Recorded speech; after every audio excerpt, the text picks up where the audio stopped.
안녕하세요. 코슬립 수면의원 신홍범 원장입니다.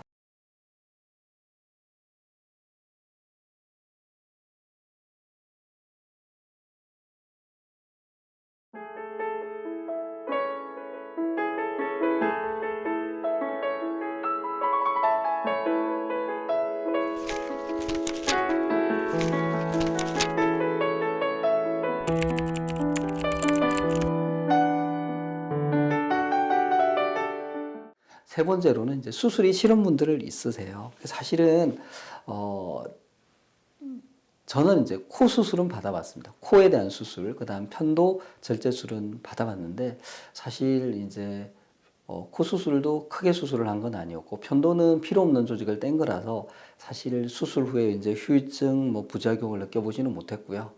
다만 수술과 관련된 통증은 상당 부분 느껴봤습니다. 아마 여러분들 중에 어떤 형태로든지 간에 수술을 받아보신 분들은 아실 텐데 이제 통증이 있죠. 그리고 수술의 결과는 비가역적입니다. 원 상태로 그대로 되돌아가지는 않습니다. 그래서 그런 점들을 또 생각하시면 수술을 난 안 하겠다고 생각하시는 분들은 많고, 제가 한때 이제 정형외과 그 전문의 선생님 진료를 했는데 이제 그분은 코골이 때문에 오셨는데 오시자마자 저는 양압기 하러 왔습니다. 저는 수술 생각이 전혀 없습니다라고 미리 얘기를 하시는데 이제 본인은 늘 수술을 이제 정형외과 수술을 하시다 보니까 수술 후에 이제 환자분들이 아무는 과정에서 또 이후에 이제 여러 가지 수술 관련 후유증을 이제 호소하시는 걸 보시고 그런 생각을 하지 않았나 저는 제 나름대로 생각은 했는데, 어쨌든 이제 사람에 따라서 수술을 선호하지 않는 여러 가지 이유로 그런 분들이 있겠죠. 그래서 이제 수술이 싫은 사람들, 그리고 심장병, 뇌졸중 등 이제 합병증이 이미 와 있는 분들이 있습니다. 이런 분들은 사실은 상당히 어떻게 보면 좀 위중한 상태죠. 그리고 전신 마취 수술을 하는 게 이제 쉽지 않은 선택입니다. 이제 마취 관련 리스크가 좀 있기 때문에 그렇고요.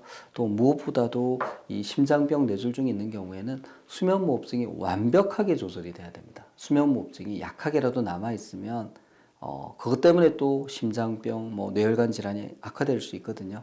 근데 이제 수면 무호흡증 수술로 완전히 수면무호흡을 해결하기는 상당히 어렵습니다. 많은 조직을 떼어내거나 많은 조직에 대한 수술을 시행했더라도 일정 부분 남아있는 경우가 있고, 수술 직후에는 이제 우리가 잘 못 먹어서 이제 살이 빠지기 때문에 한 6개월 후, 심지어 1년 후에도 상당히 좋은 상태일 수 있는데, 시간이 지나서 1년이 더 지나고 2년이 지나고 이러면 체중이 늘면서 원상태로 되는 경우가 많거든요.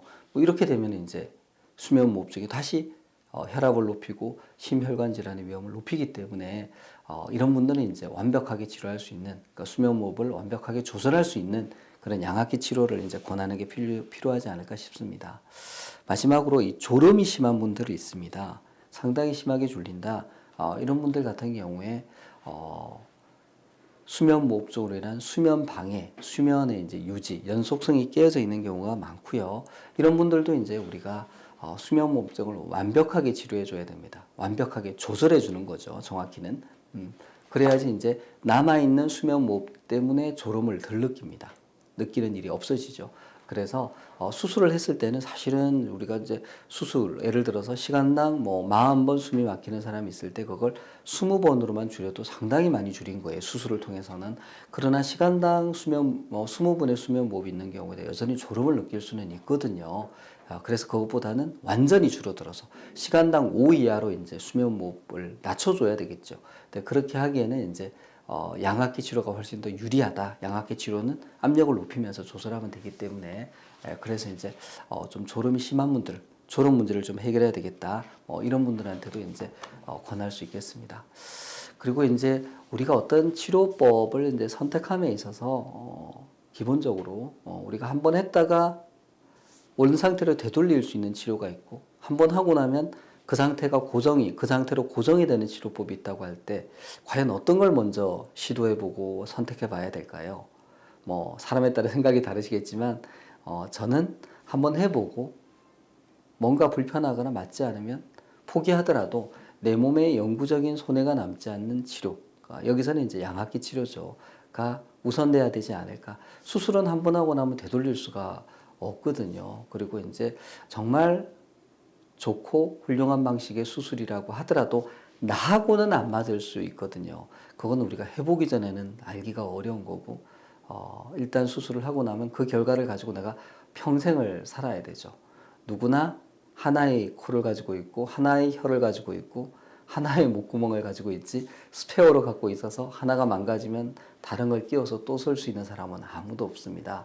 그래서 이제 비가역적인 치료를 결정하기 전에 좀 생각을 많이 하시는 게 좋고, 양악기 치료는 이제 한번 시도했다가 좀 불편하거나 그러면 이제 안 하더라도 내 몸에 어떤 문제가 남지 않는다. 뭐 이런 장점이 있다. 이런 점을 생각해 보시기 바랍니다.